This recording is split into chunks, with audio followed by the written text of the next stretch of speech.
I might have to redo that whole video. Start this one off. That was supposed to be my first YouTube video. So I don't know, we'll see. Maybe this will be the first YouTube video if I actually catch some audio. So now you get to hear me complaining about a YouTube video you might not ever see. But yeah, no, I just took out the KLX and tried to do a quick little review on it, my little thoughts on the bike, because I'm thinking about getting rid of it. Came back, picked up the Ninja, figured if I'm on the roll making some videos, I might as well make a little something about this. This was really my dream bike when I got it. You know, dreams change. I got bigger dreams now, but I still love this bike, and I'll probably never get rid of it, even after whole recall debacle and everything. It's been great. I started off like way back in the day. What was I, 17 years old? No, actually, that's not even really when I started riding. I started riding when I was, I don't know, like 8 or 9. Parents got me a little 50cc Honda. Rode around on that. That's where I did all my ass busting, crashing, running myself over with the motorcycle somehow. I don't know. You know, hitting some jumps on that thing. It was sweet. And a couple of my neighbors at the time, it was nice. Me and my parents, like, they were doing good. They got a piece of the pie. We got to move into the suburbs. And a couple of the other neighbors, you know, they were doing good too. They were able to get their kids some dirt bikes. So we used to ride around a little bit. It was good times. But it didn't last that long. And then I stayed off of two wheels other than like bicycles for a long time. And then, like, my pops always rode too. So there was always motorcycles in the garage. He had Zx6r back in the day. I think a Harley, either a Deuce or a Nice Train. Traded both those in. Ended up getting a Road Glide. Had that for a long time. So it was always bikes in the garage. I just didn't ride. But when I was 17, my mom actually, she was riding around with my dad on the back of the Harley. And she was like, I don't want to be on the back no more. Like, I want to learn how to ride myself. So me and her, we actually took the MSF class together. Got our license. She actually did better than me because during the actual test, we got the same like perfect score on the written part, but during the actual test, I ended up putting my foot down, which I still fucking do. I don't care. I'm not dropping this shit. She didn't. So she got a better score than me. Whatever.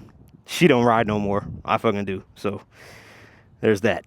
But yeah, what was that? That was when I was 17. One of my cousins let me borrow his bike, and yeah, it was a Night Train at the time. So my dad had his Harley. My cousin let me borrow his Night Train to kind of learn on. So I used to ride around for a little bit in that 17 to 18 years when I was that age. But nothing crazy, like just going to the parking lot, doing some practice with my pops, and then riding back. Then when I was 18, for my 18th birthday, it was kind of a joint gift. But since my mom wanted to practice too, didn't like the Harley, they ended up going and getting a Ninja 300 back in, what was it, 2013. It was like the first year that they brought the 300s. I don't know if it was back or if it was the first time. But yeah, and that's where I really started kind of riding. But like I said, I don't know if the other video that kind of explains it will ever be uploaded, but it's one of those things. I mean, like I was riding and I could get to and from where I was going safely. And at that age, like I felt like, you know, that made me a good rider. And it really didn't. There was so much of the basics that I never ended up, what the fuck is that, a Hornet? That I never ended up really getting down. I'm about to fucking slide so this shit don't make a home in here. But yeah, a lot of basics that I never really got down on that bike because I just didn't practice it. I just, you know, hopped on the bike, I'd ride, thought it was fun, but wasn't really deliberate about learning anything. And then, like, flash forward, what was it? I mean, that bike, it's floated around the family for a while, but I just never rode it. We had it for like years, never really rode it. Finally got sold. Within a year of it being sold, I was like, wow, like now that I don't have a bike to ride, I really want to fucking ride. So I figured, you know, I was older, I got some money, got my own place, I can afford to kind of get my dream bike, and I did. And I don't regret it for a second.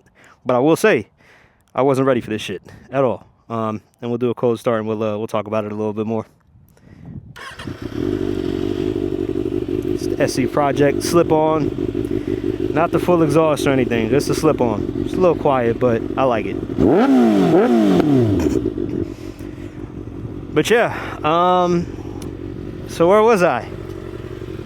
The not being ready for this bike. My goodness. I mean, I did a lot of research. You know, like I do try to make somewhat informed decisions, especially when they're gonna put a financial hole in my pocket.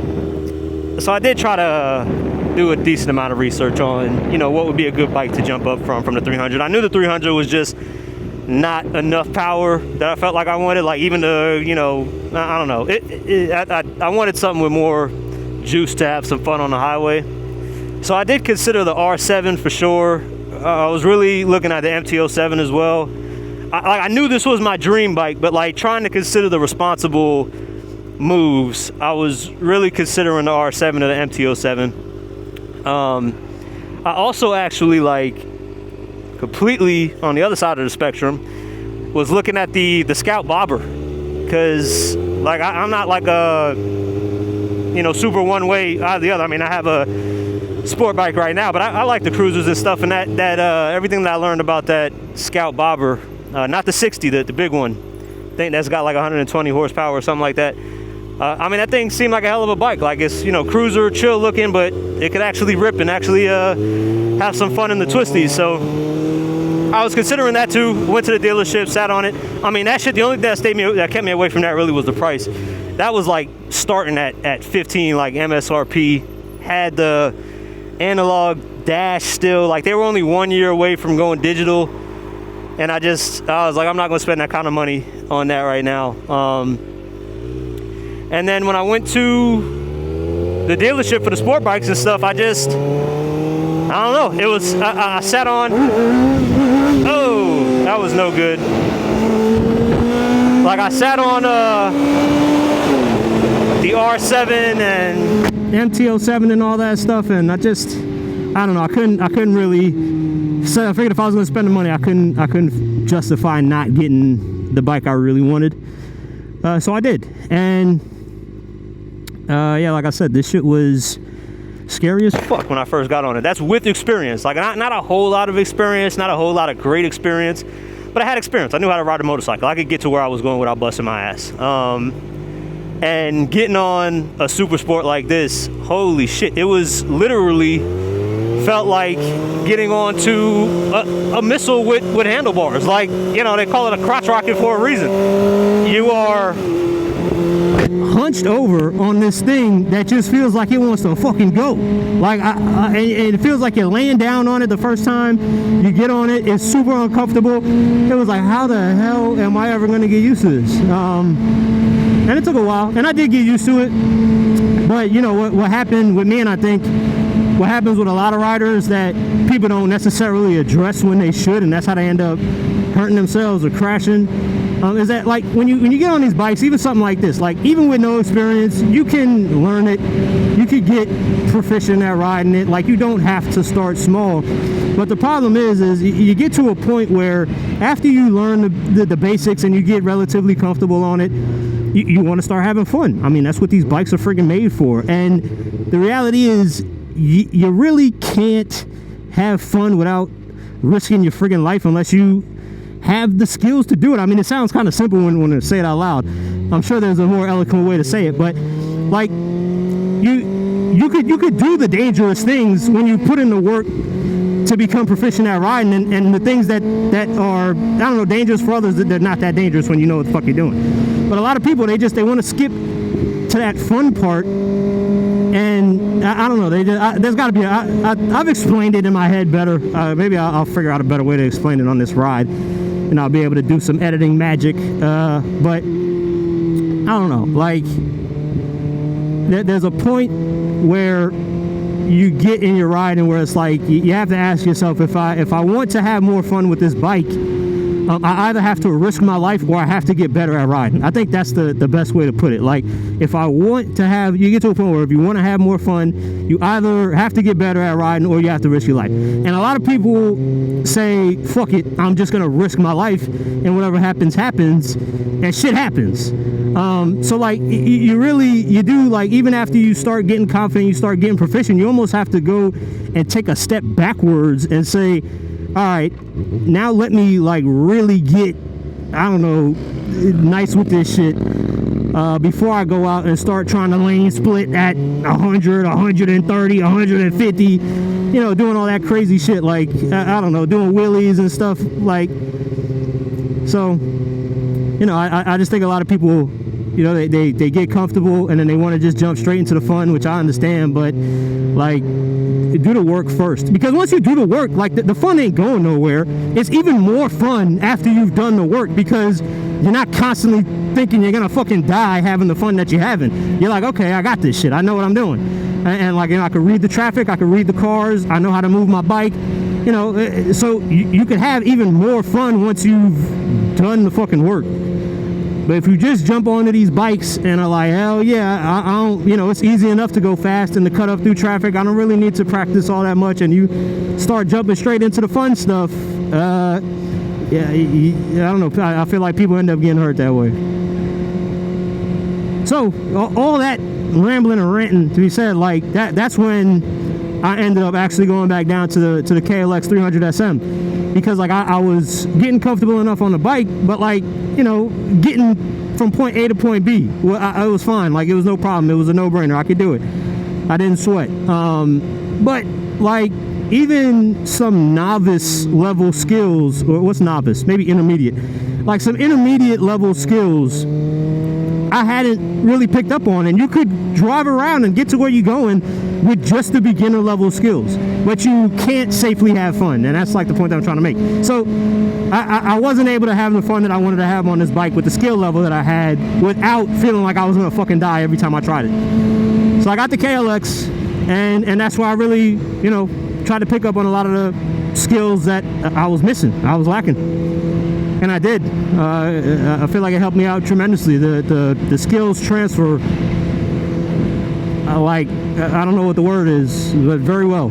They transfer. You know, you, like, for me, the biggest example I have was the like rev matching your downshifts. To me, on this bike, like, I never practiced that shit on the 300.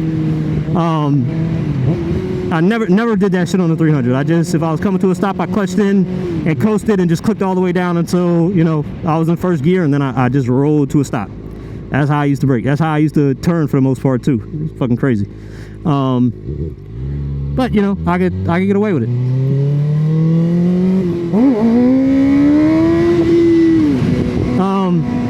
But yeah, so, like, when I wanted to learn how to actually rev match and be a little smoother with that shit, like, I tried to do it on this, and my timing was all off. Like, I was just, I don't know, it was so sloppy, and because of the power that this bike had, I thought every time I was doing that shit, I was gonna end up, like, looping the hell out this shit. I thought I was gonna wheelie it every time. So it was very uncomfortable.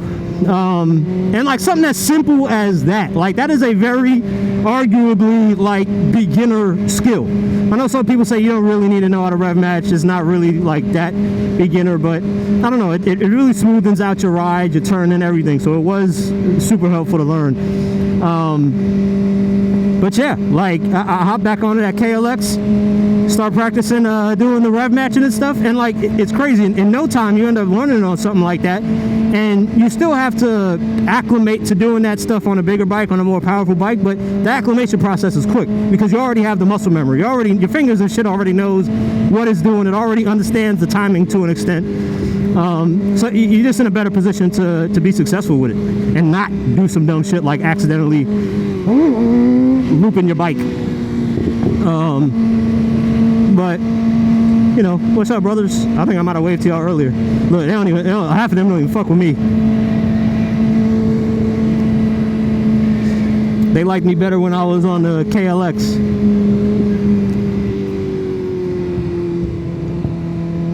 But yeah, that's what it is. This shit is it's a hell of a bike. And I mean, you know, if you ride 1000s and shit, like, me saying that this felt like a rocket is probably laughable. But for anybody that has experience on a smaller CC bike and never really been on one of these super sports, this shit is fucking fast, man. It's scary, especially your first time getting on it. I'm at a point now to where, like, I could see why people say these bikes are slow, because, you know, if you're on the highway and you're cruising at 70, 80 in 6th gear and you try to do a pull, you're not going nowhere. So I can understand, like, people are like, oh, you don't have that crazy power all the way through. every gear and every, you know, RPM range like you would on a 1000, but the power's still there. And it's 636. It's got the mid-range for a reason. I mean, you're not gonna be slower than any car in traffic. So, no. What else? I don't know. I wasn't really planning on doing a whole review on this one like I was the other one, but I mean, just my, I don't know, somewhat short thoughts on it. I don't have a whole lot of experience on a whole bunch of different sport bikes, but I mean, this one, it feels great. I don't know. Never really been on an R6. This is really the only 600 I've ever been on, so it's hard for me to really give a good comparison to how it feels to other super sports. But I think, you know, when you hear all the other commentary about these Ninjas, it's pretty unanimous that people think that they're great bikes. Even the folks that have been on 1000s, folks that have been riding their whole life, they always say that the 636 is kind of unmatched in its just overall usability on the street, on the track, on the highway, wherever. Not on the dirt though. But yeah, I mean, I feel that. The only issues I've ever had with it, to me, is this quick shifter, and that might be something I probably maybe could have gotten handled by, you know, with the warranty shit. But I don't know, it might just be a common issue with quick shifters. But this quick shifter, it be fucking up sometimes. So I don't know if you noticed, but I don't really use the quick shifter that much. It's on, but I prefer to actually just use my clutch to shift, because there's been multiple times where I've tried to shift up, even at high RPMs. Like, I know people say, like, oh, if you go from first to second at low RPM, like, you might as well just use the clutch. The quick shifter is not going to work good, and that is very true. It doesn't. It's like clunky. I don't know. It'd be fucking up. But even at high RPMs, when the shit is supposed to work, I've had that shit kick me down from first. Like, if I go from first to second, I've had it kick me down into neutral after I hit second. So, like, I get some pull at a second, and then it kicks me down into neutral, and that shit is scary as fuck. I've had several times where I'm giving it, like, I'm at basically, not red line, but where this bike will fucking, it's stock. Everything is stock. Stock, what is it? You know, not flash, stock ECU, all that stuff. No changed gearing, nothing like that. But where I'm going, like, I think like third gear, I want to say tops out of like 80. No, that might be second gear. Second gear might be like 88 miles an hour on this. But I'm sitting there at like freaking 85, 80, 86, 87, and I'm trying to click up, and this shit literally will not click. It's like locked. I have no idea why. And that is scary as well. Like, yo, my whole body and everything is like anticipating a move and a change in power, and nothing happens, and you just like kind of stuck trying to fucking flick that thing until you pull in the clutch and do it. So that's a pain in my ass, and I don't like that shit happening when I'm accelerating hard at, you know, 90 miles an hour. It's not a good feeling. So there's that I'm not a big fan of. But other than that, I mean, it should seem good to me. I haven't really had any other issues. Kind of runs hot, but it's a sport bike, and I'm riding around on the street in Florida weather, so I don't know how much I could ask for, really.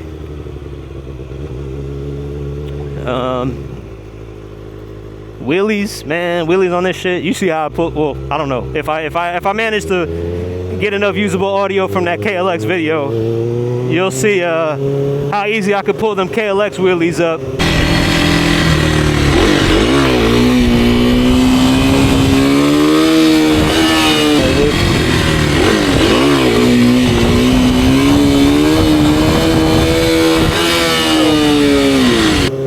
Compared to this shit is fucking scary, man. And that was another thing, like, so going from the KLX, like, a lot of those skills that I learned that transferred over real easy from the KLX to the 600, I thought it was gonna be the same thing with the wheelies. I was like, you know, I already got the muscle memory down.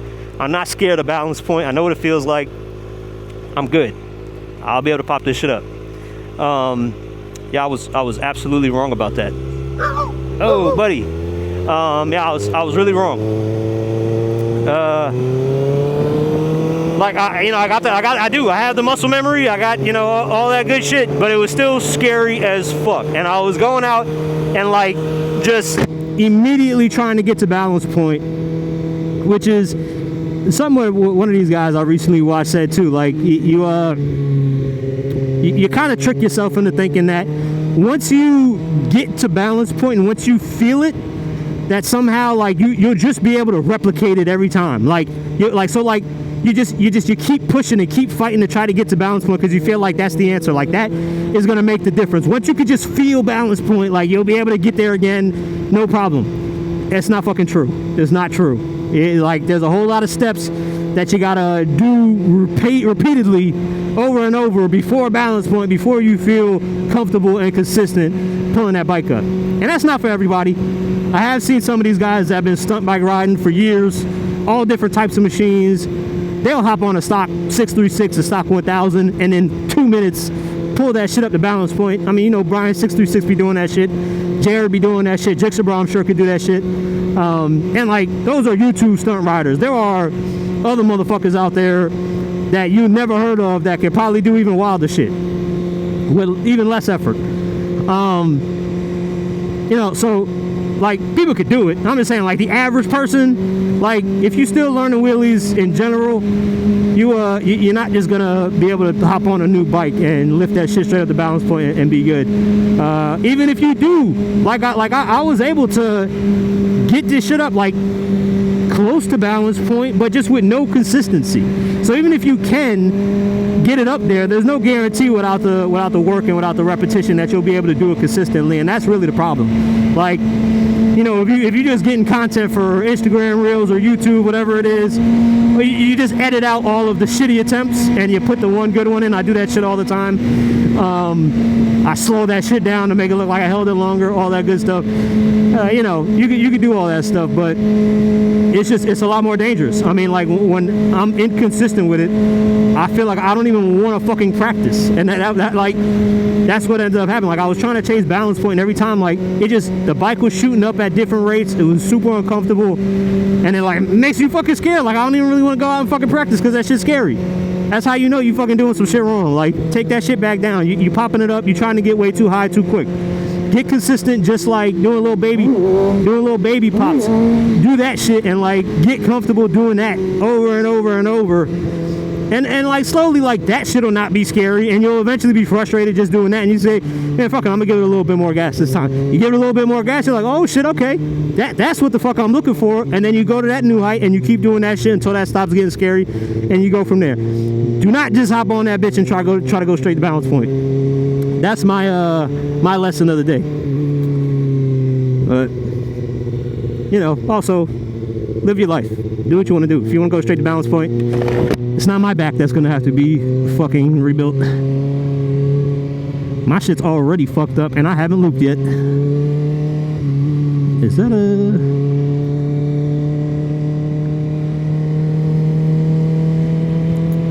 So yeah, I mean, learning wheelies on here, that's the other thing too. I mean, you'll hear so many people, especially when it comes to these ninjas.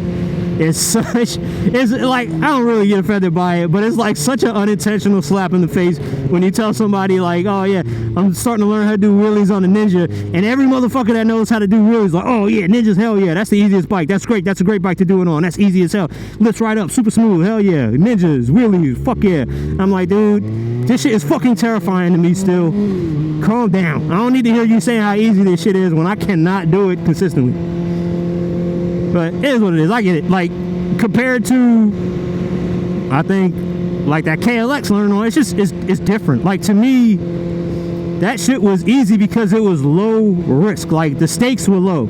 I was going at slow speeds. If I dropped the bike, I wasn't that mad because didn't have a bunch of carbon fiber. It wasn't all that expensive.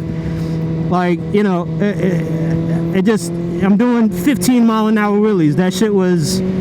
It was more difficult to get the bike up, but like everything surrounding the danger of it was minimized. So for me, in a lot of ways, that made that easier. It's like a big mental hurdle.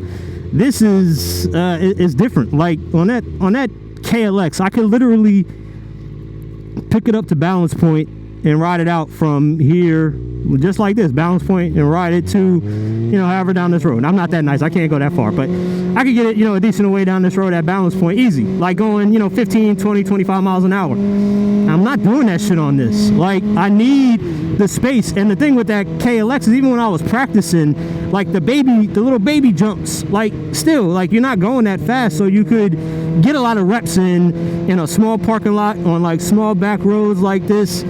You could get a lot of reps in. On this, I don't feel. Get out the way, squirrel! Goddamn, you bugging out. On this, I feel like I need more space to practice. You know, some of these lots just aren't big enough. And even the ones that are, like, some of them are fucking sloped, so I'm like wobbling all down the place. And I don't really like that either. So, you know,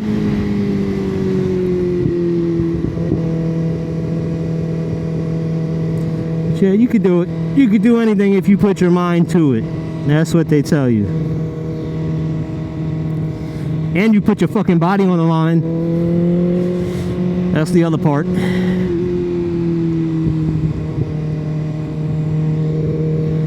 But yeah, I mean, I don't really know what else do I got about this right now. I don't really know what the fuck I'm doing with this YouTube channel, to be completely honest.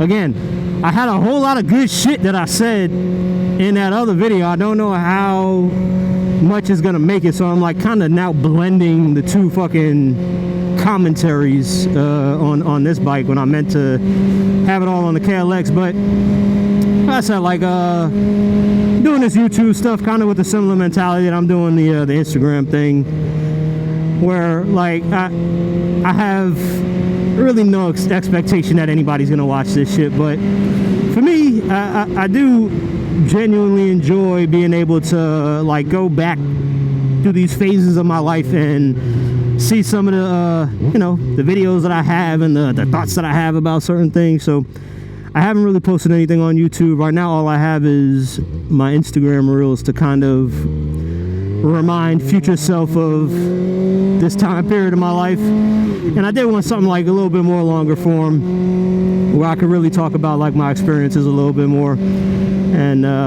you know, give myself something to feel nostalgic about in the future. Because I don't know, you know, my interest in my hobbies and stuff, they fluctuate. There's been so many things that I've been like die hard about for like 2 years, and then fucking cold turkey, like got no interest in anymore.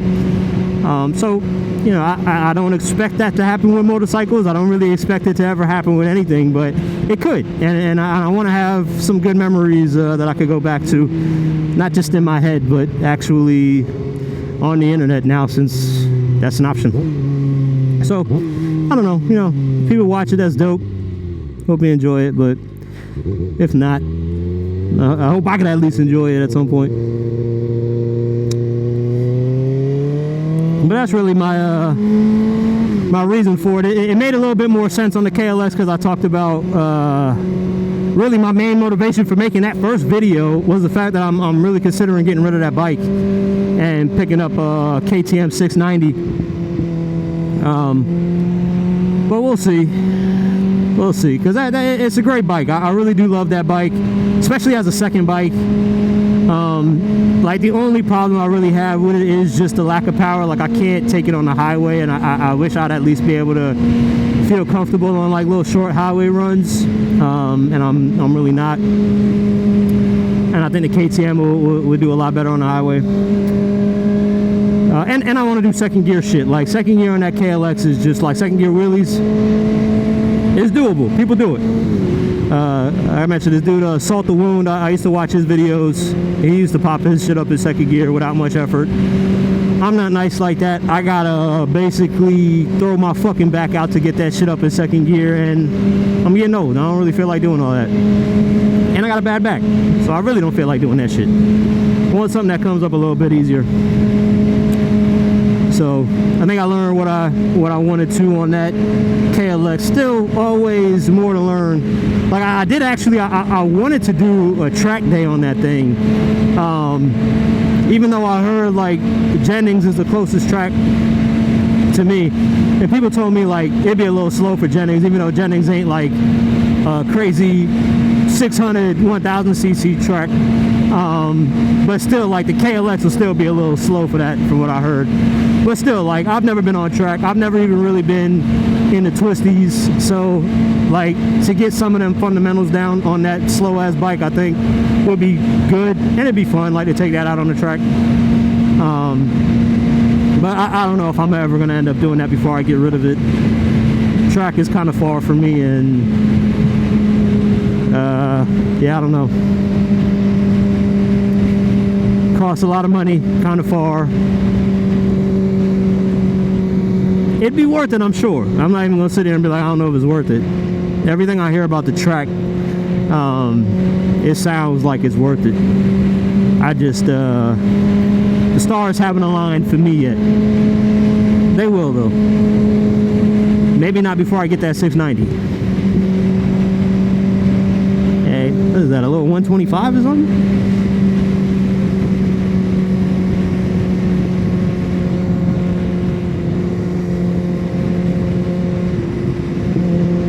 But yeah, I mean, so that was actually the main motivation for making this video, was the making that KLX video that the audio got fucked up on.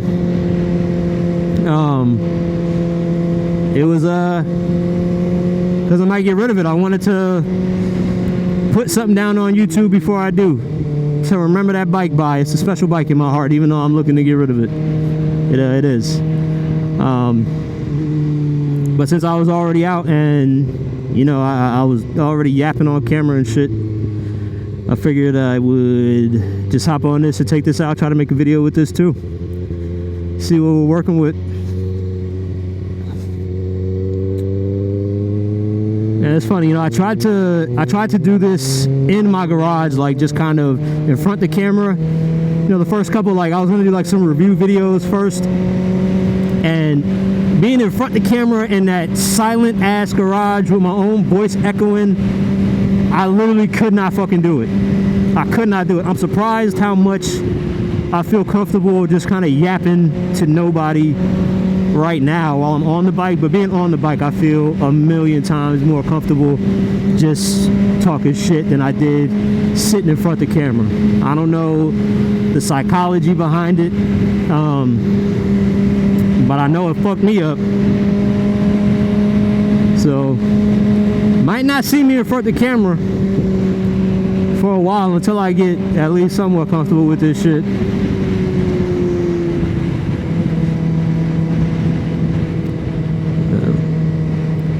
But yeah, I mean, I don't think I got nothing else to really talk about today.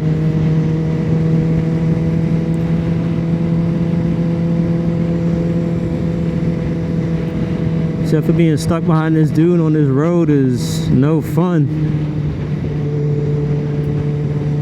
Turn up my music, baby.